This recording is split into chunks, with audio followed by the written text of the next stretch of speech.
that he will be back. Ladies and gentlemen, Luis Arias.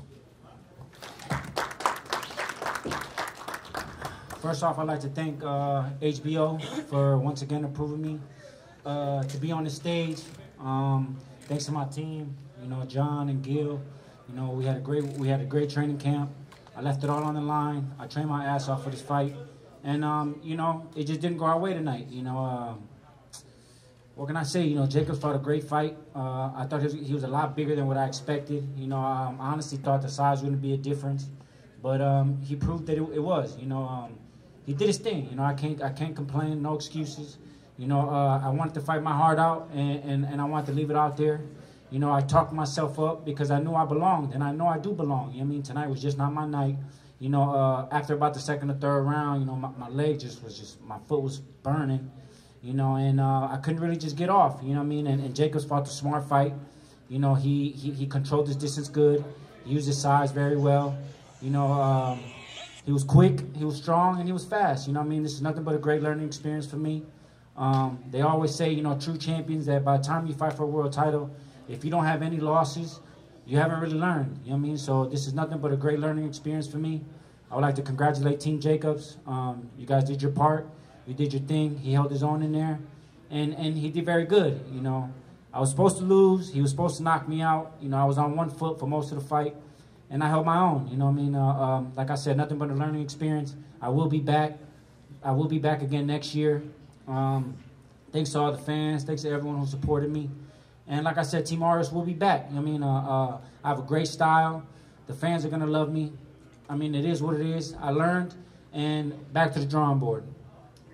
Luis, I really have to give you a lot of credit for your defense. I thought it was great. I put it to people on Twitter. I said, maybe the kid's stock goes up. He was so great defensively. I'll be honest, a lot of people on Twitter, though, are saying he talked a really good game and then was more defensive-minded than we expected. So people, I feel like, weren't agreeing with me.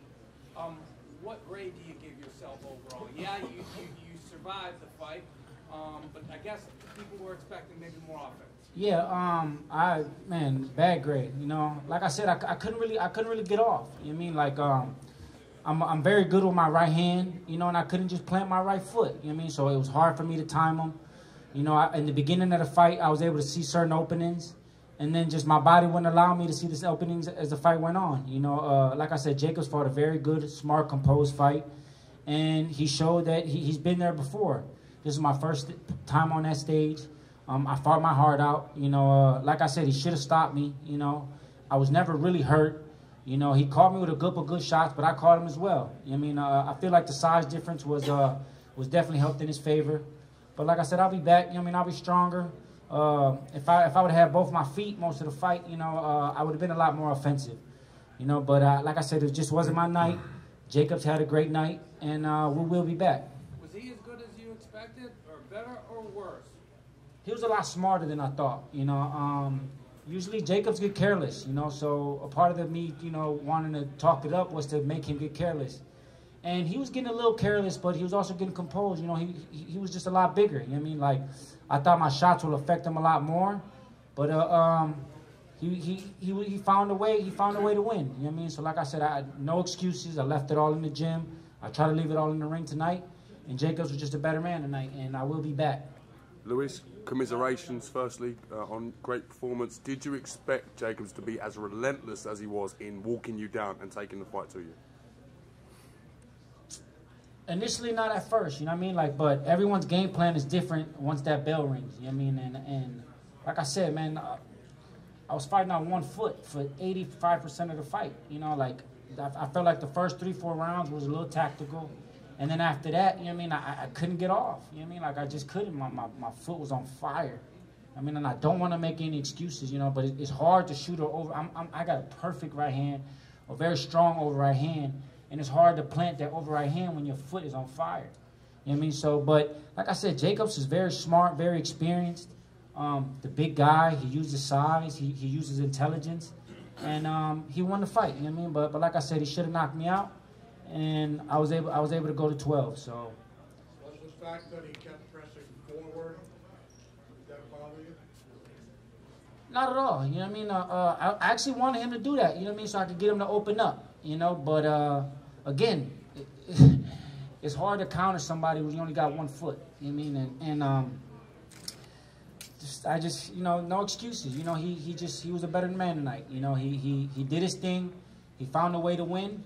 You know, he controlled the distance pretty good, and he you know, he was the victor tonight.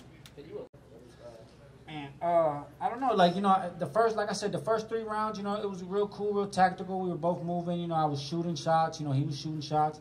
And I just must have stepped on it, and I just, you know, I got a blister the size of a baseball on my right foot, you know. And like the moment I took my shoe off, like my whole sock was bloody, you know. So it's kind of hard to, like I said, it's hard for me to plant my foot. My foot just kept, man, it just kept burning. But it's part of adversity, you know what I mean?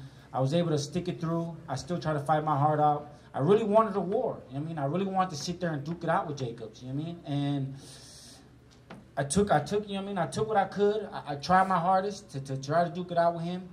But, you know, like I said, he was the bigger, smarter man tonight, and he showed it, you know. And like I said, I can't say congrats to Jacobs, but I will be back, man. I will be back. It was a great learning experience for me. Just talking about the size differential real quick, is there a possibility that you maybe did better at this before? We've talked about it, but I don't know. I mean, I didn't smoke every other middleweight but Jacobs. Jacobs is by far the biggest middleweight that I've seen in the whole division. You know what I mean? So, I mean, I'm pretty sure I can hold my own with anyone else, but just tonight was not my night. You know what I mean? I will be back. I will climb back. If in a year or two the Jacob fight presents itself again, you know, I'm jumping on it, you know. But right now it's just back to the drawing board. It's back to getting better, back to learning. And like I said, if people who don't have it lost prior to their first crack at that world title really haven't learned anything. So, like I said, another learning experience for me. Congrats on a really spirited fight. I mean, you put up a terrific fight. You just said going back to the drawing board. Is there anybody you'd like, now that you're on a world stage, people know who you are now, is there anybody that's like right on your radar, like I'd like him next? Not who you want, but who you really think is tangible? I was willing to fight anyone in the division. You know what I mean? And I still say that. You know what I mean? Like I said, Jacobs was a great fight, and I learned a lot from that. You know what I mean? And I will be a lot better in my next fight. And I'm willing to fight anybody. You know, we'll be back to the drawing board. I hope to come back, you know, early next year. And the Jacobs fight was presented to me in one day, and I took it. So we'll wait and see. I'm going to sit back and talk to my team, see what they think. You know, I talked a good game. I tried my hardest to back it up, you know what I mean? And I will get better. And my next go around here on the big stage will only get better and better. You know, I'm only 27 years old. I'm barely touching my prime. And like I said, you guys want to see a better Luis Arias next time. You also mentioned Danny's height gave you a little bit of a problem. From the ringside, it appeared the top ring rope was maybe 8-10 inches higher than normal. I mean, the heavyweights didn't look like big behemoths that they are. Did you feel a difference? Does that throw your game off at all? Honestly, after the 3rd round, I was just thinking about my foot. You know what I mean? The ring was just the ring. You know what I mean? Like, there's no excuses. You know what I mean? Like, the ring can be, it is what it is, you know. Jacobs was just smart tonight. You know what I mean? I was hoping he would just get careless, and he did get careless a couple times, and he got caught, you know. But him having that size, he was able to take the punch. You know what I mean? So, no excuses, man. Jacobs did a great job. You know, he looked like an elite fighter. You know, so You did too. thank you, and I'm only gonna get better. What's up, Dre? Were you concerned about the size differential going into the fight? Do you feel like you had enough time to work with Luis? I mean, he's reiterated a couple different times now about the size differential. Yeah, I wasn't worried so much about Daniel. Good fighter, very good fighter. I was concerned with the weight. And here's about the problem with boxing today. You know, you have all these sanctioned bodies, you know, they want all the money from these guys, but they don't stick by the rules. And here's why I'm saying that. And even with the commission, I don't care if they get mad or not. Here's the problem. Danny weighed 159.6 yesterday. But he wouldn't step on the scale today. What did he, you know, why? Why? Because if you look at him, he's about a cruiserweight. And he was a cruiserweight. He's a big boy. Now look, I'm not listening. He won the fight. I got to give him that. But he was the bigger man. It wasn't a fair fight. Now, when I was champion, we weighed in the same day. We didn't get the next day to rehydrate and, you know, become either a middleweight, because I was junior middleweight champion, either become super middleweight or heavyweight. We stayed within our limit. We didn't get that advantage. So if you really can't, if you can make the weight one day, but you can't make it the second day, then you broke the rules. Why would you win the second day? Because it was to your advantage to come in rehydrated about 180, 185. That's a cruiserweight. He looked bigger than Luis. Luis didn't win his best shot, but coming a couple of shots didn't even move him. Were you telling him to go into survival mode? No, I tell him, listen, forget the survival mode. You got to fight. You got to be smart. But whatever he did, it didn't really work for him because this guy was big. He was, he did what he had to do and he won the fight, but he was bigger. And anybody that was at ringside or even in just there, you seen the weight advantage, the disadvantage that he had. And, it worked to their advantage and they got away with it, so you got to give him that. He was bigger, way bigger. Boxing should go back to what it used to be. These guys, they come in the next day, rehydrated 20, 30 pounds, but they won the night before. What is that? Then if you can't make that weight the second day, then you should fight, you should move up. Don't take advantage like that and then use it to your advantage. And he's coming in maybe 170 at the most. Do you know what he weighed tonight? I didn't. They won't step on the scale. They won't step on the scale. That's what I'm saying. Come on. No way. And he won the fight, but guess what? He had an unfair advantage. He was bigger, and he knew that, and he used it to his advantage, so he won the fight. I can't take that from him, but I will take the fact that you weren't even super middleweight. You weren't even light heavyweight. You were cruiserweight, and I guarantee you were in that range. And that's the big. When you're fighting someone and he's about 170 the most, it shows. And now you're the bigger guy, so you can take his punch, you can walk him down. You can do things that you never done in other fights. You can do that with Triple G. Because you didn't weigh that much. Even though you did weigh that much, you didn't do the same with Triple G. Because you able to do that with this kid, so he got away with it. And the sanctioning body should be not allowed that. Well, listen, the sanctioning body, the commissioner, they shouldn't allow it. They got to step up. They say they're for the betterment of the fighters and their health. What were they? Why did they make him listen? I don't care who the fighter is. You're not that much bigger than boxing. If these commissions and these sanctioning bodies step up, they step up for the money. They take out the fighters' purses. They definitely get their cut, but they don't step up for their well-being. If they did, they'd done it for this fight here and every other fight, and they should get off the bus and start doing it for everybody. That's how these guys get hurt. When I was fighting, that's what we did. We weighed in the same day. We used to win 12. Having fought previously in the amateurs and things of that nature, start boxing, you just co-promoted a show with them. How feasible was that fight taking place? Yeah, again, no disrespect to Demetrius Andrade, and I put Charlo in the same bracket as well, and I put Saunders in the bracket and Lemieux in the bracket. I see Danny Jacobs as a level beyond those guys. Doesn't mean we won't fight them, because they're very good fighters, but we're really trying to establish ourselves as the major name in the division, and that's why I said about the three, because I really feel like there is a three, and that is Canelo, Golovkin, and Danny Jacobs. That's, for me, the big three in the division. Doesn't mean we won't fight Andrade, Charlo, Lemieux, but, our plan is to be in the mix with those guys. So, we want to make sure that we are up there as a brand, as a fighter, So, yeah, Andrade, at the end of the day, I don't decide who Danny Jacobs fights. We'll speak to the network, then we'll sit down with Keith, we'll put it forward to Danny and the training team, and ultimately they'll make a decision. But we're doing our own thing. We're not really chasing anyone in particular. We're going to do our own thing. Eddie, before the fight, you said if Jarrell Miller beat Marius Wack convincingly or impressively, you might be in line for an Anthony Joshua shot. After tonight, where you... It was a good win. I mean, look, this is the Danny press conference, but, Marius Wack, TKO 9, is a very, very solid scribe on a heavyweight's career. He's been beaten a couple of times by top-level guys, Vladimir Klitschko, Povetkin. These are top. And Jarrell wore him down. I think Jarrell has a lot of learning to do. I think he shouldn't be stepping in just yet. He needs one or two more before he gambles. And again, I'd like to see him bank the money. This is a tough sport. Bank the money before you gamble. And that's what Jarrell Miller needs to do.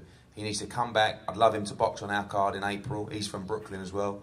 He's an exciting heavyweight. He would have learned so much fighting the likes of Marius Wack. But again, Marius Wack, TKO 9, is a very, very impressive win and puts him probably one or two steps away from fighting for the world heavyweight title. Danny, did you notice Arias favoring his foot because he said he had a blister on his sock? Oh, he had a blister now. Oh, he did? Oh, okay. Those pesky blisters. Yeah.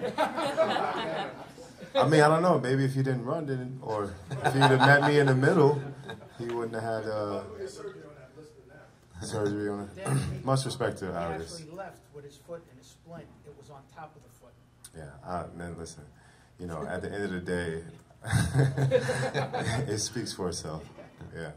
Danny, can you describe your experience at Nassau Coliseum? It's been amazing. I've loved the experience. You know, Brooklyn spread love. That's my motto. And I would love to fight all over the world. I'd love to fight and give people who haven't had an opportunity to see me fight live. You know, so coming to the islands, I'm still a New Yorker, still have people come out and show support and give these Long Islanders a great show.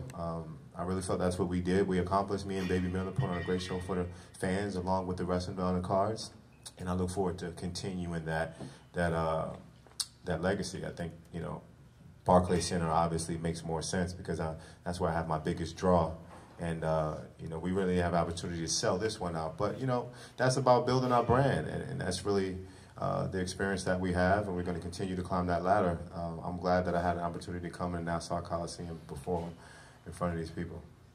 Eddie, what's your assessment of your first show here in the U.S. and moving forward, what would you do differently? It's a great learning experience, and you know, I want to thank obviously our team at Matchroom, done a great job, and the co-promoters on the show as well, Solita Promotions, Joe LaGuardia, Rock Nation, Golden Boy. I think that's a marker for us that we're willing to work with anybody in boxing and not let the politics of the game spoil fights for the fans. Again, working with partners like HBO, Sky Sports, Brooklyn Boxing. I want to thank Brett Yormack, Anthony Cantanzaro, and all the team at Brooklyn. Gina up the back there. And my man Keith Connolly.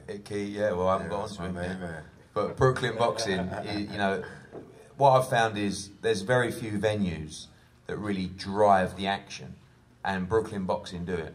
Well, what have I found about the market? Too early to say. Little bit of a lack of noise but I'm comparing it to the UK fans who are crazy, who are dancing around, singing, jumping around, and you know that's going to take time to understand. But everybody's got 2 arms, 2 legs, and a heartbeat, and they love a great time. And boxing's the greatest sport in the world. So I feel like tonight was a nice, solid start for us. I think we'll be back in the city for the next fight, and quite right as Danny says, Keith Connolly, thank you very much for all your help. There's few managers who care as much for their fighters as Keith Connolly. Yeah, I agree. And you'd think that actually he was Danny's dad rather than his manager. But he's done a wonderful job for Danny Jacobs, and it's great working with both of them. So for now, it's just a New York thing? No, we're going to be doing 4 shows. Look, my deal is I'm not exclusive with HBO. Okay? Danny Jacobs is exclusive with HBO. So we'll see where it takes Matchroom Boxing USA. Had 24 phone calls in the last 2 months from big-name American fighters wanting to sign with Matchroom. I can't give them what they need. There's a big problem with American fighters that don't have the activity, and it's hurting them inside the ring and it's hurting them outside the ring. So Daniel Jacobs is the flag bearer for Matchroom Boxing. He's the ambassador for Matchroom Boxing, and we're going to put all our focus into him right now, and we'll see where it takes our business. But I don't want to start signing 20 fighters and promising this and promising that, and they're only boxing once a year, and I can't really get behind them. I can't deliver them the TV dates. That's no good for anyone. So luckily for Danny, he gets our full attention for now. And listen, maybe in 6 months' time, maybe in a year's time, we've got 12 dates here. I need 12 to 16 dates a year from a network. That's what I need. Thank you. Eddie, any conflicts with Frank Warren and Saunders in regards to British TV? Yeah, listen, I haven't got the best relationship, but I'd still work with Frank Warren, no problem. But, you know, I think Saunders has shown his willingness to travel. You know, I don't know how long he's got left on his contract with Warren, but he's willing to go to Canada. So I don't see why he wouldn't be willing to come to New York for a payday. I know Billy Joe Saunders very well. I talk to him often.